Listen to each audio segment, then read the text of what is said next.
All right, we have a response coming in from top government sources. Remember, right now we brought you the statement of DMK Chief Minister of Tamil Nadu, MK Stalin.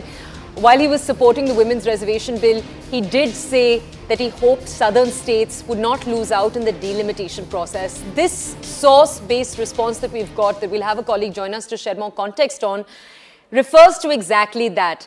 This top government source is saying the fears of southern parties should be allayed. They cannot be penalized for following family planning and population control. Some mechanism must be developed to ensure proportionate increase of seats.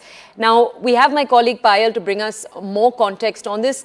Payal, let me just tell our audiences that a population-based delimitation of Lok Sabha constituencies is something that has long been opposed by parties in the south. They've argued that a population-based delimitation will give an undue advantage to parties in the north and central states in the Lok Sabha.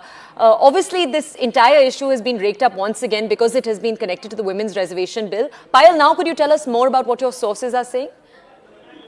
What we're given to understand that.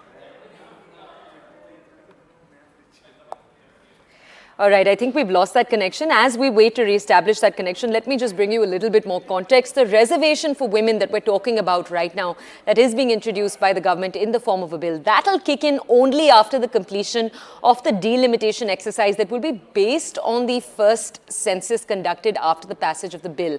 What that effectively means, according to experts, is that it will only come into effect by 2029, possibly.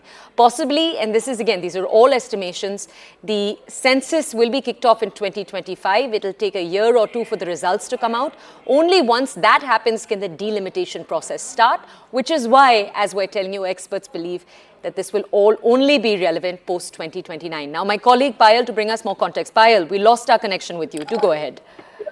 Right. So what we're given to understand that the delimitation process is quite a democratic process, and last time around the exercise took place.